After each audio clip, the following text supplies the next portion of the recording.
السلام علیکم میرے پیارے ویورز، امید کرتا ہوں کہ آپ سب ٹھیک ہوں گے۔ اور آج کی میری سٹوری ہے دل پر نہیں اختیار۔ یہ سٹوری بہت ہی زبردست ہونے والی ہے، اور اگر آپ میری ویڈیو دیکھ رہے ہیں تو آپ کی محبت کا شکریہ۔ پلیز میرے چینل کو سبسکرائب اور میری ویڈیو کو لائک لازمی کر دیجئے گا۔ آئیے چلتے ہیں سٹوری کی طرف۔ ہمارے گاؤں میں خالہ کو ماسی کہا جاتا تھا، تبھی ہم پڑوسی دینوں کی بیوی صاحبہ خاتون کو ماسی صوبی کہتے تھے۔ ماہی صوبی بڑی تند مزاج عورت تھی، کسی سے خار کھا جاتی تو جھاڑ کے کانٹوں کی طرح پیچھے پڑ جاتی تھی۔ اس کی زبان گندی اور گاز بھری لمبی تھی، غرض سارا گاؤں اس سے پناہ مانگتا تھا۔ حبیب میرا اکلوتا بھائی تھا۔ ان دنوں اس کی عمر 18 برس تھی۔ اس نے گاؤں کے اسکول سے 8 جماعتیں پاس کر لیں تو بیکار پھرنے لگا۔ والد صاحب نے امی سے کہا کہ حبیب کی پڑھائی کا سلسلہ تو ختم ہوا، اس کو سمجھاؤ کہ روزمرہ کے کاموں میں میرا ہاتھ بٹایا کرے۔ ان کا مطلب تھا کہ حبیب اپنے مال مویشی روزانہ چرانے لے جائے، جبکہ میرے بھائی کو یہ منظور نہ تھا۔ 8 جماعتیں پڑھ کر وہ خود کو جانے کیا سمجھنے لگا تھا کہ مال مویشی کو چرانے لے جانا اپنی توہین گردانتا تھا۔ کچھ عرصہ والد صاحب اس سے کھیتی باڑی کے کاموں کی طرف راغب کرتے رہے۔ جب حبیب نے ایسے کسی کام میں دلچسپی نہ لی جس سے اس کے اجلے کپڑوں پر مٹی لگ جائے تو ابو نے ایک دوست سے کہہ کر اسے پلمبری کا کام سیکھنے پر لگا دیا۔ حبیب 6 ماہ تک یہ کام سیکھنے شہر جاتا رہا۔ اس دوران اس کے استاد نے ابو سے کہا کہ اگر تم چاہو تو میں حبیب کو دبئی بھجوا سکتا ہوں، ذرا کام میں مہارت درکار ہوگی، 1 سال اسے میرے پاس رہنے دو، انشاءاللہ یہ بہت اچھا پلمبر بن جائے گا۔ حبیب 6 دن شہر میں اپنے استاد کے ڈیرے پر ہوتا، صرف جمعہ کی چھٹی کر کے وہ گاؤں آ جاتا تھا۔ اس روز بھی جمعہ تھا، ابو نماز پڑھنے مسجد چلے گئے۔ حبیب کو تلقین کی کہ تم جلد کپڑے وغیرہ تبدیل کر کے مسجد آ جاؤ۔ حبیب نے نہا دھو کر اجلے کپڑے پہن لیے اور جمعہ کی نماز میں شامل ہونے کے لیے گھر سے نکل گیا۔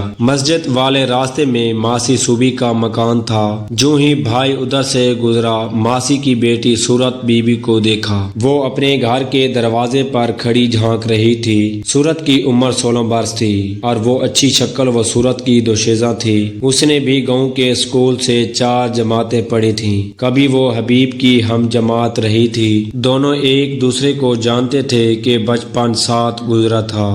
بچپن کی شناسائی کی وجہ سے یہ لڑکی دوڑ کر میرے بھائی کی طرف آئی اور اس سے ہم کلام ہو گئی۔ پوچھنے لگی، حبیب اب تم کیسے ہو اور کہاں ہوتے ہو؟ اس نے جواب دیا، میں جہاں بھی ہوتا ہوں تم سے کیا سروکار، تم گھر کے اندر جاؤ۔ اگر تمہاری ماں یا کسی رشتہ دار نے تم کو باتیں کرتے دیکھ لیا تو وہ برا منائیں گے۔ کیوں برا منائیں گے؟ کیا ہم نے کسی کی چوری کی ہے؟ تم کو قسم ہے، سچ بتاؤ کہ تم کہاں ہوتے ہو۔ میں شہر میں کام سیکھ رہا ہوں، اس کے بعد کیا واپس گاؤں آ جاؤ گے؟ نہیں، بس دبئی چلا جاؤں گا۔ دبئی گاؤں والوں کے لیے بڑے اعزاز کی علامت تھا۔ گاؤں سے اکثر بے روزگار لوگ دبئی یا پھر سعودی عربیہ جاتے تھے۔ وہ وہاں محنت مزدوری کرتے، لیکن جب لوٹتے اپنے گھر والوں کے لیے انواع اقسام کے تحفے لاتے اور دبئی کی کمائی سے اپنے مالی حالات سدھارنے میں کامیاب ہو جاتے تھے۔ صورت بی بی کا آئیڈل بھی ایک ایسا ہی نوجوان تھا جو دبئی یا سعودی عربیہ میں کام کرتا ہو اور ریالوں میں تنخواہ لیتا ہو، اور جب وہ واپس آئے تو اس کا سوٹ کیش تحفوں سے پر ہو۔ اس نے فوراً حبیب کو اپنا آئیڈل بنا لیا جو مستقبل میں دبئی کو پرواز کرنے والا تھا۔ اب بہانے سے یہ لڑکی ہمارے گھر کے چکر لگانے لگی، خاص طور پر جمعہ کے دن جب حبیب شہر سے آیا ہوتا۔ میں صورت بی بی کی بےتابی سمجھ چکی تھی، لیکن اس سے بے آس نہیں کرتی تھی۔ وہ جب آتی میں پیار سے بات کرتی اور اس کی خاطر مدارت بھی شربت اور کبھی میٹھے چاولوں سے کرتی۔ وہ مجھ سے بہت خوش ہو کر ملتی تھی، اگرچہ ساری توجہ اس کی حبیب حبیب کی طرف رہتی تھی، مگر میرا بھائی لحاظ والا تھا، وہ شریف طبع تھا، گاؤں کی لڑکیوں سے